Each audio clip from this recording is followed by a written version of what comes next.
നമസ്കാരം. സിരിയൂസിലേക്ക് സ്വാഗതം. കിയാൽ share holders അസോസിയേഷന്റെ നേതൃത്വത്തിൽ കണ്ണൂർ വിമാനത്താവള സംരക്ഷണ ദിനം ഡിസംബർ 9 നടക്കും. മട്ടന്നൂർ ബസ് സ്റ്റാൻഡ് പരിസരത്ത് നടത്തുന്ന ദിനാചരണം അഡ്വക്കേറ്റ് സണ്ണി ജോസഫ് MLA ഉദ്ഘാടനം ചെയ്യുമെന്ന് ചെയർമാൻ അബ്ദുൽ ഖാദർ പനക്കാട്ട് വാർത്താ സമ്മേളനത്തിൽ അറിയിച്ചു. എയർപോർട്ട് ഏറ്റവും വലിയ ഇന്ത്യയിലെ മൂന്നാമത്തെ ഏറ്റവും വലിയ റൺവേ ഉള്ള എയർപോർട്ടാണെന്നാണ് പറയുന്നത്. ഏറ്റവും സൗകര്യങ്ങളുണ്ട്. ഈ റൺവേ ഏവിയേഷൻ്റെ ഇത് ഓപ്പറേറ്റിംഗ് ഇൻകം അല്ലാതെ മറ്റു വരുമാനങ്ങൾ ഉണ്ടാക്കാൻ വേണ്ടിയിട്ട് എന്താണ് KPMG എന്ന് പറഞ്ഞൊരു കൺസൾട്ടൻറ്റിനെ അപ്പോയിൻറ്റ് ചെയ്തിട്ടുണ്ട്. ഒരുപാട് ആയിരക്കണക്കിന് ഏക്കറുണ്ട്.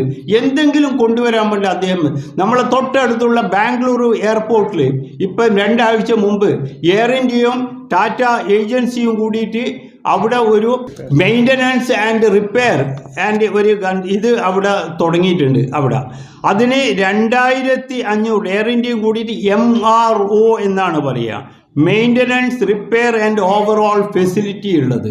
ഈ വരുമാനം വെറും POC മാത്രമല്ല, ഇതിവിടെ സ്ഥലമില്ലേ, അതിനു വേണ്ടിയിട്ട് നമ്മൾ പരിശ്രമം 2500 കോടി രൂപയാണ് അവിടെ 2 കമ്പനിയും കൂടി അവിടെ ഇൻവെസ്റ്റ് ചെയ്യുന്നത്. അത് ഇൻവെസ്റ്റ് ചെയ്ത് കഴിഞ്ഞാൽ 1600 direct employment opportunity, 25000 indirect opportunity തൊഴിലവസരങ്ങൾ കിട്ടും.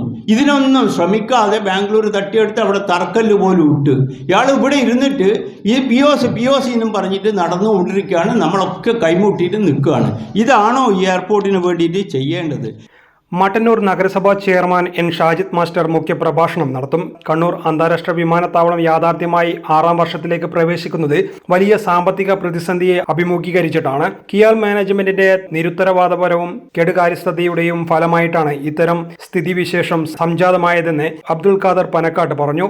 വാർത്താ സമ്മേളനത്തിൽ general convener CP Salim, convener KP Mohanan, PC Jose തുടങ്ങിയവർ പങ്കെടുത്തു. News desk city news. കൂടുതൽ വാർത്തകൾ അറിയാൻ സിറ്റി ചാനൽ വാട്സ്ആപ്പ് ഗ്രൂപ്പിൽ ജോയിൻ ചെയ്യുക. ഒപ്പം YouTube ചാനൽ സന്ദർശിക്കുക. വാർത്തകളുടെ അവസാനിക്കുന്നില്ല. മറ്റൊരു വാർത്തയുമായി വീണ്ടും കാണാം. നമസ്കാരം.